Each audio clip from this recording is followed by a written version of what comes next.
Hey guys, what's going on? Nivens here. Time for your weekly rock wind-up, the post-Rush Show hangover edition, which, I mean, Derek, yeah? Yeah. He's throwing the horns up back there. So let's jump into it with Foo Fighters frontman Dave Grohl doing something, because he said there's no way in hell they're going to miss the 20th anniversary Foo Fighters show on the 4th of July in Washington, D.C. So what did he do? He came out in the ultimate Game of Thrones rockstar throne, man. It's like, he according to him, he designed it when he was high as or high as one of the two. But, I mean, I think he wanted to do, like, lasers and all sorts of crazy things from it. But they rocked it. They brought it. They will still be coming to Kansas City next month in a completely sold-out show. But don't worry. You can register to win tickets online at 989therock.com.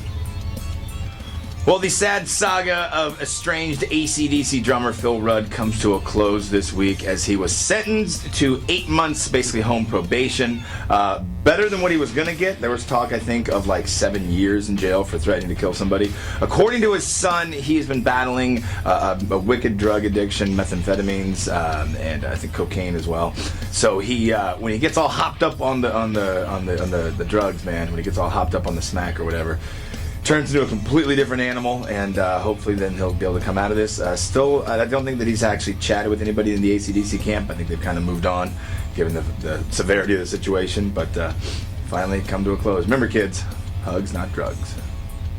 Speaking of people on drugs, Kanye, of course, announcing last week at a Glastonbury festival that he was the greatest living rock star on the planet or something along those lines.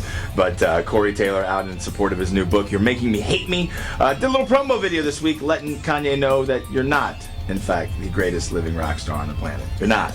Just stop it. And this one I've got to read directly from my little cheat sheet here because it's just that good. Humboldt State University did a study this week about all of those metalheads, those kids that grew up with, you know, Satan's music in the 80s, and how do they turn out as adults? And I think this is absolutely fantastic. While they did exhibit some characteristics of having a little more riskier behavior growing up in terms of sex, drugs, and rock and roll, they did find, though, that they had reported higher levels of youthful happiness. They were also less likely to have any regrets about things they had done in their youth. In fact, non-metal fans sought psychological counseling for emotional problems more than any other group, indicating a less happy and fulfilling perspective on their 1980s adolescence. Suck that, Tipper Gore and the PMRC. And close out your weekly rock wind-up with some new announcements. Finally got a definitive date for new Clutch Psychic Warfare. That'll be out on October the 2nd. Really looking forward to that. Metallica bassist Robert Trujillo's documentary about the life and music of bass legend Jaco Pastorius. Jaco, a documentary film, is on track for a November 2015 release. That's November of this year. Fast facts for you. Tech Nine's got a guy in his band named David Pastorius. He is the nephew to Jaco. Maybe we could talk to Tech about talking to Robert about coming and doing a screening in KC. What do you say, Tech? Huh? Downtown? Huh? You like that, don't you?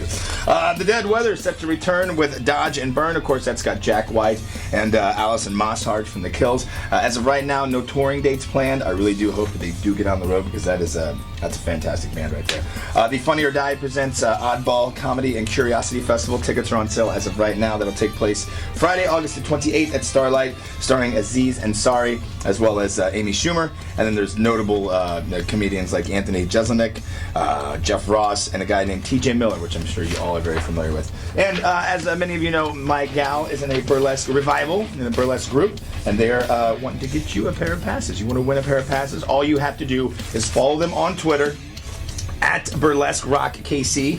Tweet them your favorite David Bowie song, as they're going to pay tribute to Bowie August 1st at the Buffalo Room, which is the backside of Westport Flea Market. So tweet them your favorite Bowie song using the hashtag Bowie Burlesque. Again, that is at Burlesque Rock KC. Get out and support those guys and gals. All right? Good talk. I'll remind you again. Don't worry. I'm Nivens. Thank you very much for tuning in to your weekly rock wind-up. Have a great weekend. Peace.